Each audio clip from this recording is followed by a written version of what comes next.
It's the final chapter of the college football playoff. It comes down to this. Miami's unmatched grit and tenacity through the postseason has led them home. The national title now within reach. They are confident. They are battle-tested. Undefeated Indiana, led by Chris Signetti and Heisman winner Fernando Mendoza, have the chance to take home their first title and claim college football immortality. The most remarkable turnaround in the history of college football. The College Football Playoff National Championship presented by AT&T. Monday at 7:30 p.m. Eastern on ESPN and the ESPN app.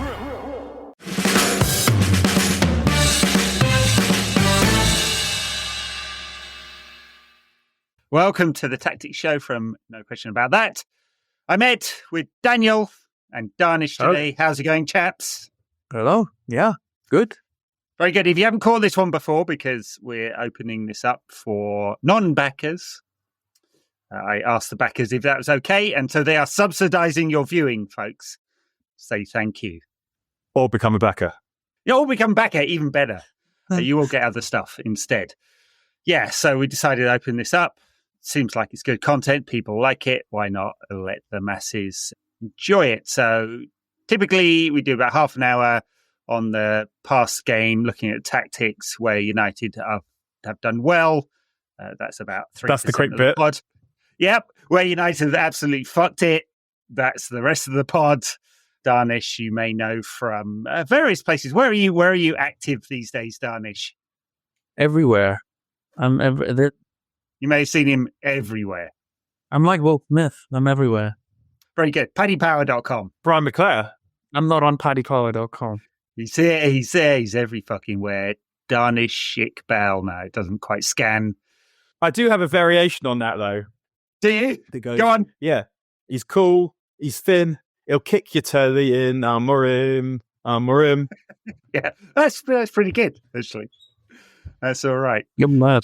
Everton 2, United 2. What a weird game. All right, we'll go through a little bit of structure. We'll talk about overall impressions, some of the issues with pressing, Dorgu's contribution and the overlaps on the left-hand side, which is pretty notable. And the lack of intensity is an interesting way of putting it. I described them on Twitter as being like a bunch of pensioners in a K-hole, which I think is about right. Dharnish, what were your overall impressions of United's sort of tactical approach on this one? I want to first talk about this ridiculous non-press against Everton. You're not pressing Alisson or Van Dijk. You're not pressing Saliba or Gabriel. You're pressing Tarkowski, Brathwaite, and you're pressing Pickford and Mikalenko. Top quality players there, Dharnish. I mean, yes, they are, but in fact, like you're not. They didn't press them. Is what I'm saying is that's baffling. Why are you not pressing them? This non-press of like sitting off, they'll squirm the ball out. I guarantee you. If you put the teams who don't play possession football, if you press them, you're more likely to squirm the ball out. If it doesn't go to plan and they manage to get up the pitch, fine, you take that risk because again, they're not one of the best teams in the league. They've had a good resurgence, fair enough. But they were getting up the pitch anyway. They were getting up the pitch because you weren't pressing them. Let's talk about exactly how they tried to press, because at some points it looked like a man-for-man press, but just badly coordinated. Like two of them would go and the other one wouldn't. And that did it. I didn't see any man-to-man press. No, the approach was sitting off, and I am wondering why. Also, Everton play direct long balls. They don't waste time to get the ball up the pitch. How are you going to stop a direct long ball if you're 15 meters away from Pickford or you're 15 meters away from Tarkowski? This non-press, I don't know if this is the reason for it, but if you've got three centre backs and the other team are hoofing it long, then one way of getting the ball off them, obviously you're not getting it high up the pitch, is let them whack it long and win the header. There's three of you. Yeah. Well, they did retain possession, I mean, 60% possession. I mean, some of that's game state, obviously, going down 2 goals first half and then Everton sitting goal. Like, why do we think it was that United took this approach? I don't know. I don't. Genuinely, I don't. I've been wrangling around for an answer. I don't have one. Well, I've suggested one, and I guess here's another one. If you press Everton, then maybe they think that they've got a better chance of passing it around you if you push them and then leave space behind you than if you just wait for them to be shit and give it back to you. I don't know. But that doesn't really make sense either, because they don't play around anybody. They just go long. Yeah. And also the thing about sort of hoofing it and having 3 centre-backs that will win the ball, that's fine. But why would you take your chances when the ball's up in the air? They conceded a goal. The first goal they conceded was because they couldn't clear the ball 3 times in the air. So on top of that, you'll have Beto pinning you. You'll have the other 2 midfielders pinning you. James Garner will get up there as well. So I didn't understand the non-press approach at all. It was a lack of intensity without the ball. It was a lack of intensity with the ball. It was a lack of intention with the ball. The only times that they had it in the opposition half, in the first half, Xerxes just looked up and it was Xerxes and Højlund against the defense, and it was like, well, how are we gonna make a chance here? And then on top of that, the intangibles they're gonna kick you in the arse, and they did. It's David Moyes, it's Goodison away. They're buzzing like they've never been buzzing before. They're buzzing about being mid-table. They're buzzing about finally not being in a relegation battle. Every tackle they won, every duel they won. So on top of that, why are you not trying to win the ball up the pitch? Why are you not trying to win the ball up the pitch when that is what you did well against Tottenham? In the second half, for 20 minutes, when you win the ball against players who can play the ball better at their feet, Tottenham have, they have various amount of players who are a lot better in build-up than Everton do. So why did you not do that against Everton? One additional thought, in addition to Daniel's analysis there. United had Casemiro. Analysis strong. Yeah. Well, Casemiro's in the team. He hadn't played for some time. I don't think he'd started a match since the Newcastle game. I may be wrong there. He started Tottenham. It's true. Yeah. Could that be part of the reason? Like the high press and the donut shape that also can't run. Xerxes also can't run. Yeah. Asking him to press is a big stretch. Yeah. Thanks. Højlund doesn't seem to have a brain. Højlund is feeling very sorry for himself at the moment. Yeah. I'm clutching at straws here. Yeah. Because I also can't identify the lack of intensity in United. Well, after the game, there seemed to be almost difference of opinion between Amorim and Bruno, where Bruno says afterwards, we needed to do what he told us to do, and we didn't do it in the first half. And Amorim says they just needed to do what I told them to do, but do it well. And then I was thinking, well, maybe they're sort of talking about different things. Maybe Bruno was talking about out of possession, and Amorim's talking about in possession, because the in possession, apart from when Bruno and Dorgu had the ball in the first half, was disgusting. And so that was maybe Amorim's point about, I told you what to do, just do it better. And they did do it better after half time. But maybe out of possession, that lack of intensity, that lack of energy was what Bruno was talking about. And yeah, they did do a better job of winning the ball higher in the second half. Yeah, they did. But I would rather they do these things when they don't have the game to chase, when they don't concede a goal. We've seen it against Leicester. We've seen it against Southampton. Better second half, better first half. Somebody asked me on Saturday why that keeps happening. I was like, we keep conceding first. Maybe that's why. They keep being atrocious for 70 minutes. They concede 1 or 2 goals, and then they're like, oh shit, we need to wake up in the second half. We haven't, just a data point of that one, I meant to mention it on the main pod at the weekend, but United haven't scored first or in the first half of a Premier League game for 17 games now. Nice. Or is it 17 away games? It's since Forest. Nice. And that was a penalty as well. Yeah. It's incredible that, and maybe this, it's been suggested that this is a strategy to go slow in the first half and leave something in the tank for the second. It seems a bit odd. Oh, yeah. Let's talk about one of the things that did actually work well then, at least relatively well, is the Dorgu overlapping on the left-hand side. We haven't had a left wing back since Luke Shaw was in nappies, basically. Is that a fetish? Yeah, it is. Yeah. I just like Luke Shaw in nappies. It's the thing that does it for me. Yeah. Imagine the damage you can do to himself with the pin. Oh, dear. Ouch. I don't think Dorgu actually went, he was high up the pitch and he went around the outside. I mean, the final ball wasn't especially good, I'd say, from Dorgu. I'm not actually sure he created a chance from those wide areas, but he was direct. He ran with the ball. He ran off the ball. He gave United, particularly Bruno Fernandes, down that left-hand side, another option. Thoughts on the improvements there? Is it strictly personnel, or is we asking Dorgu to do something different than Dalot was doing? I don't think it's completely different from what they're asking Dalot to do. It's strictly personnel.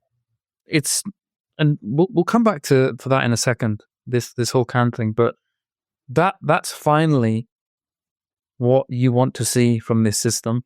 I've said it. I don't know for how long. Every week, maybe since he's come in. 80% of the goals they score under Amorim at Sporting were cutbacks, fullbacks going wide, runs in the half space. Finally, you have that combination where Bruno came deep. He would sell a man in the half space. Dorgu would go down the wing and then cross it, or he'd be brave enough to run past two players and do it. Another thing I want to float with this is when I think earlier you said Dalot can't do that and Dorgu can. My gripe is at the start of the season where things were actually attacking-wise getting a little bit better under Ten Hag, I have to say. The in-possession stuff was getting better. The out-of-possession stuff got worse. But Mazraoui and Dalot were being brave with the ball at the start of the season under Ten Hag, and they'd easily progress the ball by taking 2-3 men on.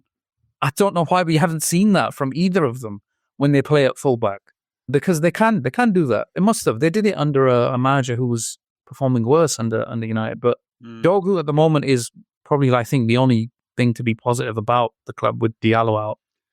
Yeah, well, he's not been infected by Unitedness yet, which helps. Yeah, but what I liked was that it felt like the moves you were seeing between him and Bruno felt like they weren't off the cuff.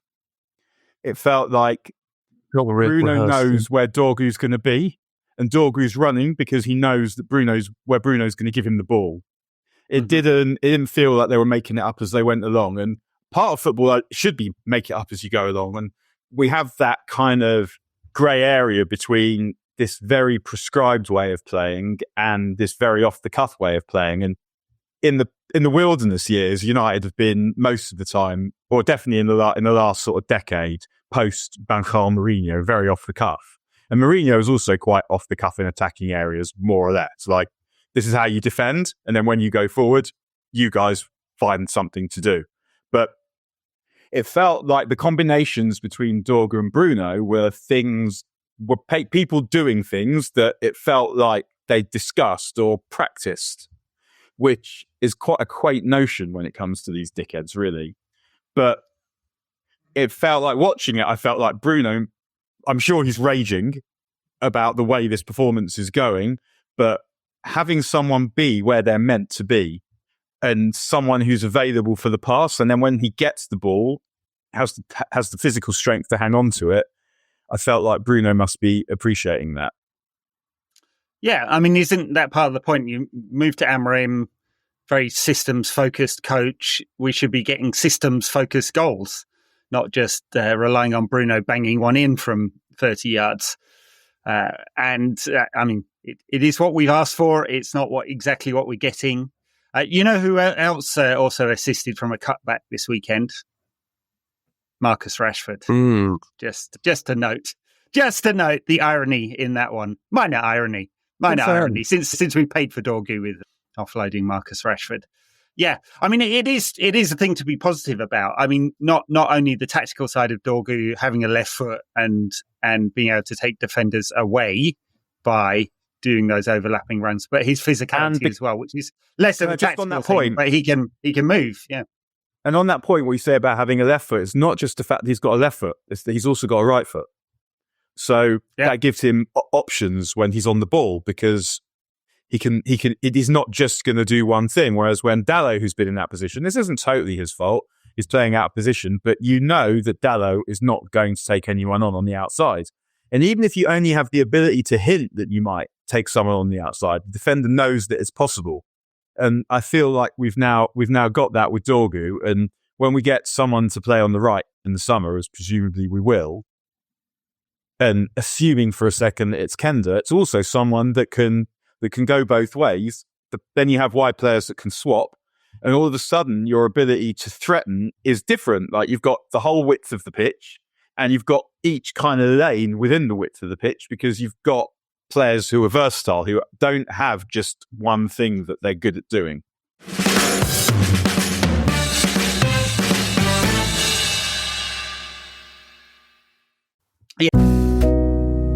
The world moves fast. Your workday, even faster. Pitching products, drafting reports, analyzing data. Microsoft 365 Copilot is your AI assistant for work. Built into Word, Excel, PowerPoint, and other Microsoft 365 apps you use. Helping you quickly write, analyze, create, and summarize. So you can cut through clutter and clear a path to your best work. Learn more at Microsoft.com/M365 Copilot. Yeah, fair point. Fair point. All right. Well, one of the other things that's related, I think, to the Dorgu's physicality is the lack of intensity, both, as you've mentioned, in terms of out possession and the pressing, but also in possession. It was incredibly slow from United. I mean, 60% possession, as I said, hardly anything came of it. First shot on target, at least, was the 72nd minute when Bruno scored. Very little created before that of any note. They had a whole week off. Have they just been training too hard?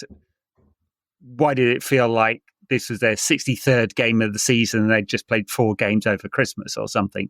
There was something about it that just didn't feel quite right. Is that tactical? Is that instructional? Is it that they're just knackered? I think on top of a bad press, getting outfought, getting run out in every duel, it was just quite a clunky performance with the ball. Passes were loose, touches were loose.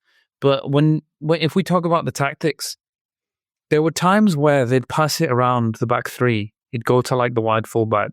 They'd find the pass inside to the midfielder, either Bruno or Cass. But like almost by default, both of them would fling the ball down the line and then it'd just go to Everton, like by default. Cass, we already know, isn't good at this. Fernandes had a bad, hour, but then obviously he scores the goal, which, I don't know. It happens so many times. I think bad hour is harsh. I think he was in the first half. In the first half, him and Dorgu were the only ones who were trying to make anything happen. And I felt like he was the one trying to force the issue throughout. And then once he was moved back deeper, then he was able to get on the ball more. And that changed the game. I think it wasn't, I'm not saying that he was amazing, or it was his best game or anything, but I would say that if everyone had played at the level that Bruno did, with the intensity that Bruno did, it wouldn't have been 2-0 at half time. The challenge when we say bad from Bruno, what we mean is wasteful, right? This is the critique. Yeah. He's sloppy, or he's wasteful. He takes high risk passes in most contexts, and that can be damaging to United. I think the trade off has always been to United's benefit. Personal view on that one, but we do see the challenges with that. I mean, not least the penalty non-penalty at the end originated from Bruno's weird and sloppy pass that Everton latched onto, and then leading That's to what the I shot, meant, yeah. which Onana parried into the diver's path. So yeah, I mean, I do understand people's frustrations with Bruno, especially when he moves deeper. Those higher risk passes are even lower percentage, but he bails us out so often that it's a trade-off that's almost always worth having, I think.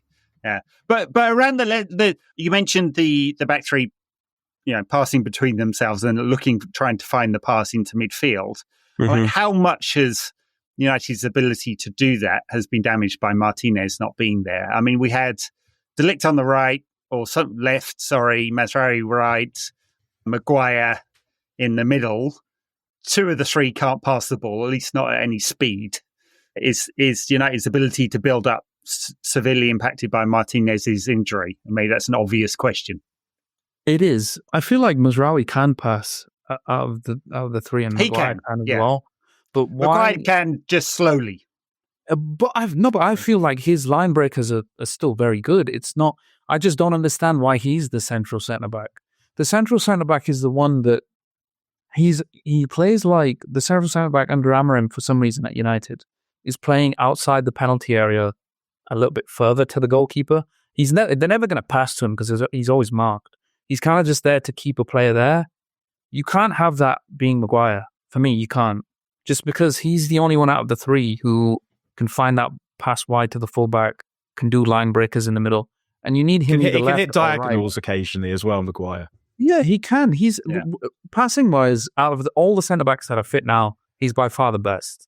Martinez isn't there, so he's by far the best. So you need him at left or right centre back, which I don't get. De Ligt is quite clearly, everyone said it before we signed him. They were like, don't believe the hype. He's good. He's a head it, click it, clear it defender. You can't have that in a back three that relies on playing line breakers and passes. If you do, play him in the middle of the three. Then don't play him on the left or the right. Yes, it's something we've spoken about on the main pod and on this show fairly often with De Ligt. He appears to be a little bit misprofiled when he's in one of those wider areas. I guess the reason is because they don't want Maguire in the channel, because he can't defend there. Yeah, because he can't run. And De Ligt is much quicker than Maguire. I mean, he's not quick enough, but he's quite a lot quicker than Maguire, especially over the first couple of yards. So I imagine that's why it is. But which game was it that De Ligt got caught out? He was playing in the centre, and then there was a straight pass to him from Onana, and he got caught out with the miscontrol. I forget the game now, and I wonder whether he's played centre back since then. Because, I mean, that was clearly the bounce pass move, wasn't it? Play into it, play out to the wide player, but they got caught out not knowing what to do in that situation. No, I want to say Southampton. It's probably wrong, though. I don't remember, but there was one of them, and it may well be that Amorim mistrusts him as a result of that. It wasn't in the pre-podcast notes, but I think it got left on the cutting room floor, and I want to bring it in. I'm getting a bit more worried about Onana parrying everything back into the middle of his box. Shit. I'm getting worried, man. I'm getting concerned. One more thing to think about before bed, bro. Push it out. I'm begging you. It's not exactly a tactical question, but it does appear to be goalkeeper 101 when parry it wide. Where he parries the ball tends to be back into very dangerous areas. The one from Beto is really strange because he doesn't push it over his goal. He doesn't push it left or right. He pushes it a yard ahead of where he is, a yard in front in the air. Maguire's was bad because he just watched it. But that's a couple of games in a row now where I'm like, bro, can you push it away from goal? That'd be really nice. Yes, it is very concerning amongst the very long list of things that United have to solve on the playing side of things. And Onana is in there somewhere. We are now 18 months into the time with Onana. I think we know very well his strengths and weaknesses, and not many of the strengths appear to be coming out. What are the strengths? I mean, now I'm not even trying to be facetious. I'm not even being facetious here. What is he good at, this dickhead? Daniel's Twitter persona coming out, where he's like, "You're a cunt. What are you talking about?" The strengths are his athleticism. He is a goalkeeper that is a physical, athletic presence that can stop more shots than the average goalkeeper, and that was borne out in the stats, at least at the first part of the season. That's theoretical. In theory, the passing, I don't know at what point, honestly, during his time at United, I'm not sure how many games it is now, but it's got to be well over 60, 80 games maybe for United now. We've barely ever seen that, I think, to the extent that we expected when he came in. I think that's it. I'm not sure, would you call him a communicator? Not really. He's not dominant in that fashion. He's decent enough in the air. He doesn't flap it a lot.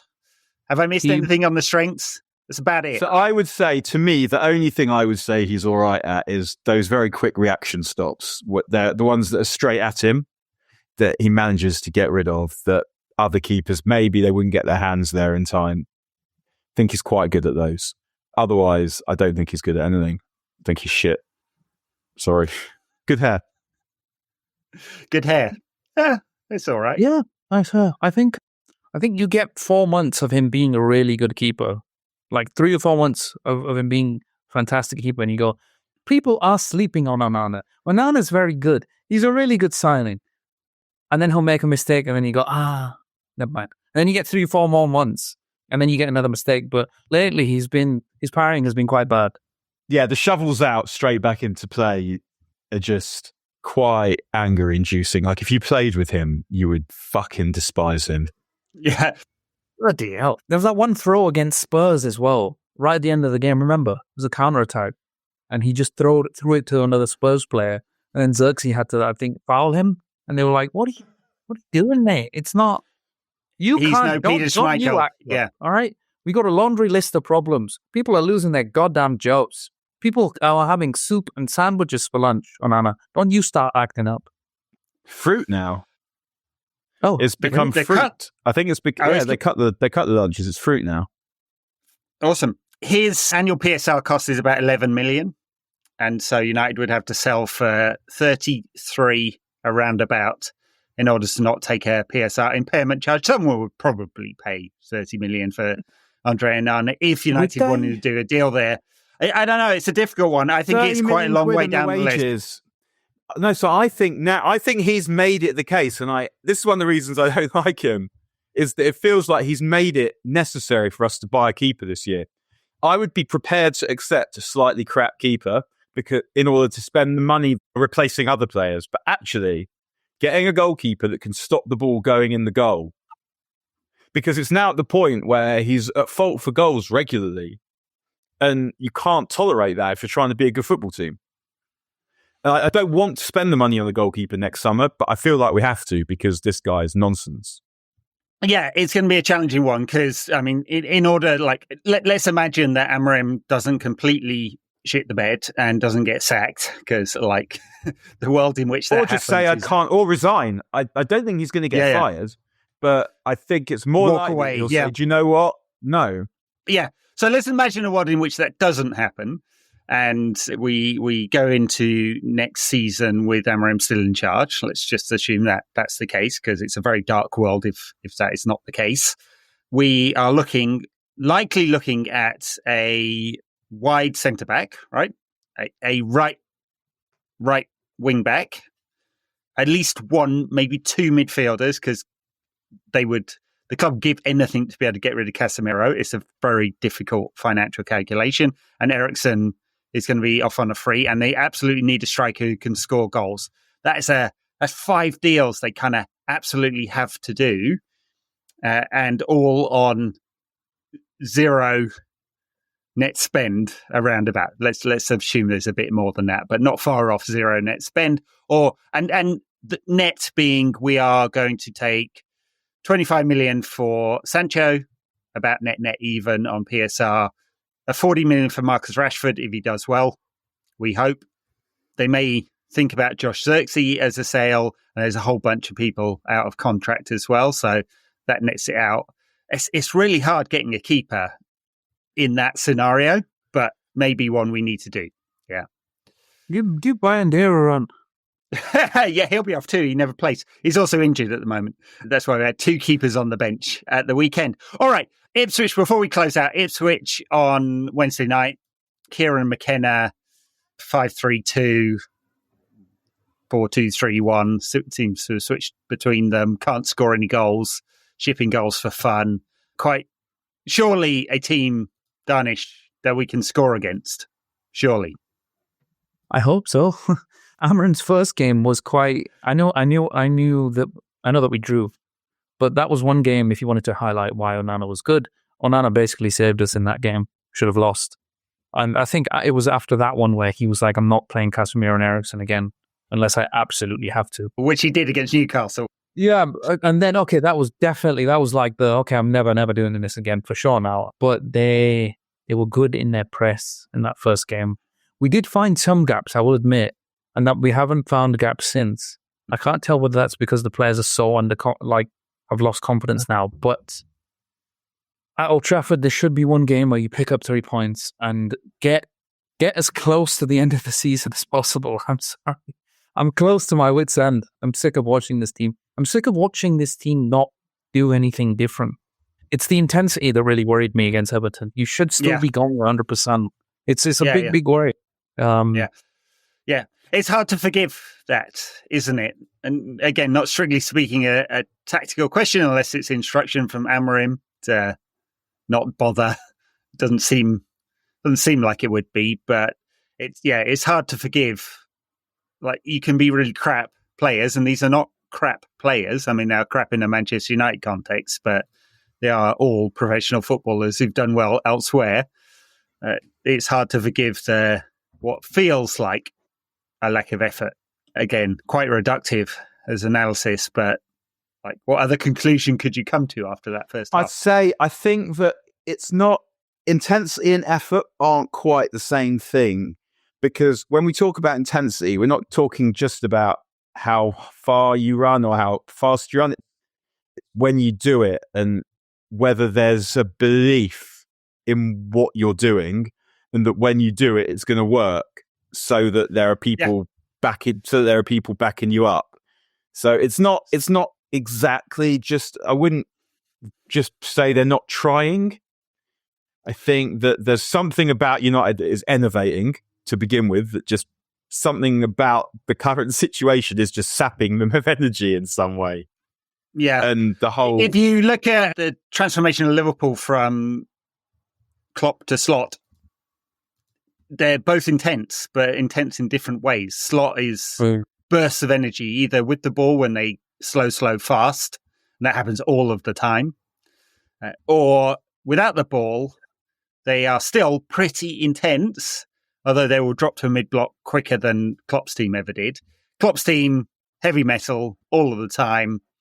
3 years of that, suck up the 1 year of 15 injuries and can't do it anymore, right? So, whereas United, I am struggling to spot the points at which their intensity is supposed to come, let alone when it actually does come. Yeah. I think that's it for this week. Tactics Show, weekly roundup of just how bad United are. Any points of hope before we close out, lads? Patrick Dorgu. The left side. The left side looked like there's something here. The rest of it, goodness me. All right. On that cheery note, we're all feeling very good about this. We will bid you farewell. Thanks a lot, everyone. You can find this show and others on YouTube, in the main podcast feed, and on Patreon if you want to back us. Bye now.